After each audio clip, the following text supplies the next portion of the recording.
Uma acusação muito comum feita por parte das pessoas que praticam astrologia ou estudam astrologia é de que a gente critica sem estudar o assunto. Então, ao invés de criticar aqui a astrologia, eu vou analisar junto com você o quanto uma estrela ou outros astros podem influenciar de fato na sua vida, na sua pessoa, na sua personalidade. Ou seja, eu estou falando de ciência sobre assuntos testados experimentalmente e embasados matematicamente, que você pode facilmente verificar. Se as alegações da astrologia forem contrárias a isso, eles se fiquem à vontade para refutar a ciência. Vamos conversar um bocadinho?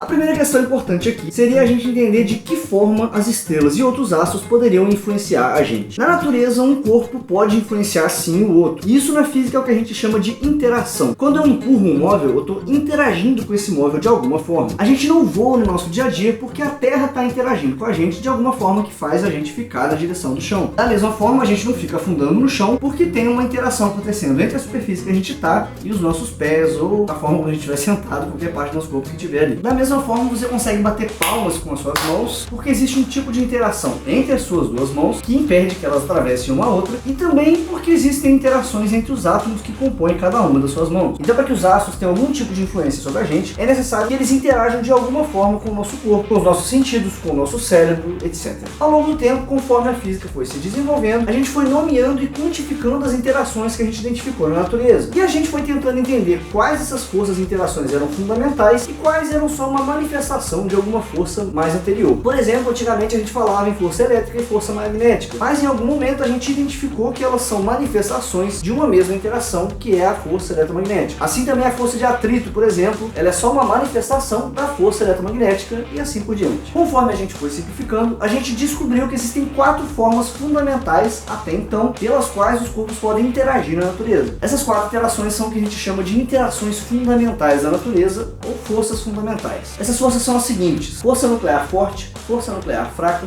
força eletromagnética e força gravitacional. Já é uma hipótese antiga e uma tentativa da física e dos cientistas de unificar essas forças. É a hipótese de que elas sejam manifestações de uma mesma força mais fundamental, mas isso não é o tema desse vídeo agora. Ah, Davi, então pode ter uma quinta força, uma sexta força, uma sétima força que a gente não conhece? Não. É importante que fique claro aqui o seguinte: pode ser que em algum momento a gente unifique essas 4, mas não tem uma quinta, ou uma sexta, ou uma sétima que já não sejam manifestações de uma dessas 4. E mesmo que você queira manter a sua cabeça aberta, caso exista uma sexta, uma sétima, uma oitava imaginária aí, elas não interagem aqui com a gente. Então, pra gente estudar como um corpo vai poder influenciar sobre o outro, basta a gente estudar essas 4 aqui, ok? Show! Agora a gente já tem em mãos uma forma de estudar como é que os astros podem influenciar a gente. Só que é importante saber que essas forças não atuam à distância como a gente está acostumado a pensar. O que acontece é, se existe uma certa estrutura na natureza e ela tem as características que são necessárias para participar de uma dessas 4 interações, ela vai estar o tempo todo comunicando para o espaço-tempo à volta dela que ela está ali para interagir com quem mais possa interagir com aquelas características que ela tem. Calma, vamos pro exemplo. Imagina que os seus 5 sentidos funcionam perfeitamente e você está num descampado, à noite, no escuro, no silêncio, com 2 amigos. Um que é cego e um que é surdo. Por alguma razão vocês se separaram e você quer novamente encontrar com ele. Quando você gritar, eu tô aqui, só o seu amigo que é cego vai ouvir o grito. Isso não vai servir para chamar o seu amigo que é surdo, porque esse tipo de comunicação não funciona com ele. Aí depois você vai fazer um sinal luminoso com a sua lanterna, vai ficar sinalizando em volta, para tentar chamar o seu outro amigo. Só quem vai ver esse sinal luminoso é o seu amigo que é surdo. Esse seu gesto não vai afetar o seu amigo que não enxerga, porque esse tipo de comunicação não tem influência sobre ele. Agora, saindo da analogia. Na natureza, um corpo que tem massa, por exemplo, vai constantemente sinalizar ali para o espaço-tempo em volta dele esse sinal de que ele tem massa. E outros corpos que sejam também massivos vão perceber esse sinal e isso vai gerar uma atração gravitacional. Eu estou falando aqui a grosso modo para ficar simples de entender como é que funciona essa interação, tá certo? Vale ressaltar também que na natureza os corpos não escolhem quando é que eles vão sinalizar, como no nosso exemplo. Eles ficam o tempo todo enviando esses sinais. Dito isso, vamos para as estrelas. Para esse vídeo aqui, não é importante que a gente saiba do que as estrelas são feitas e como é que elas se formam. Isso é assunto para um vídeo futuro que eu vou fazer. Basta a gente considerar elas aqui como corpos massivos gigantescos e olhar como é que esses corpos massivos gigantescos podem interagir com a gente. E de cara a gente já pode eliminar aqui as interações nucleares forte e fraca. Por quê? Porque o raio de alcance delas é muito pequeno. Está lá na faixa de 10 elevado a menos 13 centímetros. Ele só vai exercer algum tipo de influência entre os átomos que estão ali mesmo na estrela. Se você lembrar que a estrela que está mais perto da gente é o Sol e que ele já está a milhões de quilômetros de distância, pode desconsiderar completamente essa influência. Porém, a força fraca faz os átomos que estão na estrela estrela emitirem um tipo de radiação que pode sim chegar na Terra. Porém, essa radiação, quando chega na Terra, interage com a nossa atmosfera e gera outras partículas que vão cair na Terra, mas que, primeiro, tem um tempo de vida muito curto e, segundo, não interagem de forma significativa com a gente. Então não tem como exercer influência na formação do seu corpo quando você está sendo gestado ou no seu humor no seu dia a dia. E mesmo que influenciasse, eu estou sempre deixando essa possibilidade aberta aqui, ele não ia influenciar cada pessoa de um jeito. Ele ia influenciar todo mundo da mesma forma. Não importando sua data de nascimento ou a sua idade, porque não importa o mês ou o ano que você nasce, as interações físicas que o seu corpo pode fazer são as mesmas interações físicas que os corpos das outras pessoas também podem fazer. Então já vimos que pela força fraca e pela força forte, as estrelas não influenciam a nossa personalidade, a nossa formação. Vamos para a força eletromagnética. A interação eletromagnética é a interação na qual os astrólogos apostam, mesmo que eles não saibam disso. Por quê? Porque a luz é uma onda eletromagnética. E quando você fala na posição das estrelas no céu noturno, você está falando das ondas eletromagnéticas da luz visível que estão chegando na Terra em um certo momento. A radiação que vem dos planetas a gente já pode desconsiderar aqui, porque no caso ela é muito pequena comparado com o que vem das estrelas, principalmente do Sol. Agora aqui, para você calcular exatamente qual que é a força eletromagnética que está chegando, é um pouco complicado. Só que existe uma forma muito simples para a gente contornar essa necessidade de fazer esse cálculo. Basta você pensar que a todo momento está chegando radiação eletromagnética na Terra, que está vindo de milhões de estrelas. E, inclusive tem radiação chegando aqui que foi originada no Big Bang. E se você não acredita em Big Bang, não importa. O fato é que está chegando uma radiação aqui que foi produzida há muito tempo, junto com toda essa radiação que está vindo aí das milhões de estrelas. Dito isso, não existe uma diferença prática entre a quantidade de radiação que chega hoje aqui na Terra vindo do espaço e a quantidade de radiação que vai chegar em nós daqui a 1000 anos, assim como a radiação que chegou em nós há 1000 anos atrás. Então, se ela exercer algum tipo de influência sobre o nosso comportamento, ou melhor, se ela exercesse algum tipo de influência direta no nosso comportamento, no nosso humor, na nossa personalidade, essa influência ia ser sentida por mais de 1000 anos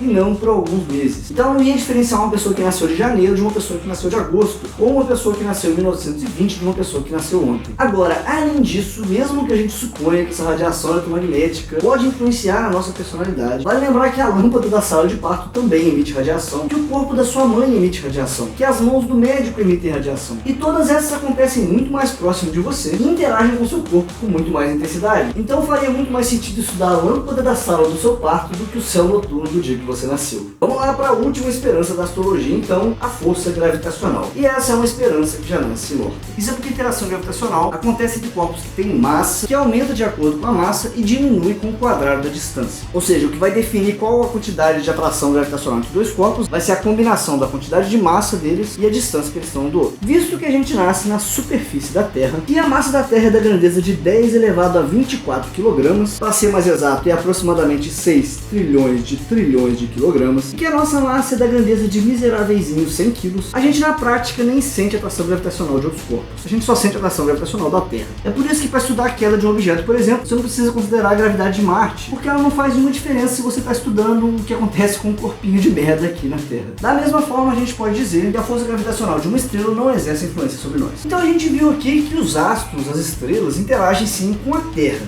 Agora, com a gente, não. Porém, se elas exercessem algum papel na personalidade das pessoas, todas as pessoas deveriam ser iguais, já que não tem diferença nas interações que a gente sofre agora para as interações que as pessoas sofriam há mais de 1000 anos, e muito menos diferença nas interações de setembro com outubro e com janeiro. Se a gente for considerar o quanto as pessoas são diferentes nos seus humores, nas suas aspirações, nas suas histórias de vida e outras características, isso é suficiente para a gente dizer que as posições dos astros não influenciam absolutamente nada na sua personalidade, ou principalmente em como você deve lidar com seus problemas. Agora, mesmo que a gente assumisse que as posições dos astros exercem sim alguma influência na personalidade das pessoas e também que exerce alguma influência na vida, no cotidiano das pessoas, a maioria das estrelas que você vê no céu hoje está a milhares de anos-luz da Terra. Isso quer dizer que a luz que chegou na Terra no dia que você nasceu, ou seja, a estrela que você estava vendo no céu no dia que você nasceu, não indica a posição que essa estrela estava no dia em que você nasceu, e sim a posição que ela estava há mais de milhares de anos atrás. Ou seja, essa estrela já pode ter até apagado e a gente ainda não sabe. E você está aí tomando decisão de vida com base na posição de uma estrela que já morreu. Não me parece uma boa inspiração para pautar suas decisões. Obrigado a todos que tornam possível que a divulgação científica traga alguma luz na escuridão dessa nossa sociedade através do apoia.c/primatafalante. Se quiser também tornar-se um apoiador, visite esse endereço. Não se esqueça de curtir, compartilhar e se inscrever no canal Primata Falante no YouTube para ver mais conteúdo como esse. Abraço pra vocês e até o próximo vídeo. Pode falar que você ficou o vídeo inteiro reparando nessa espinha gigantesca que tá aqui na minha cara, né? Eu sei, eu também tô reparando nisso. A semana foi meio idosa, eu acho que meu corpo reagiu se comportando como um adolescente novamente, tá vendo? Olha, essa espinha tem mais influência na sua personalidade do que as estrelas que estavam no céu no dia que você nasceu.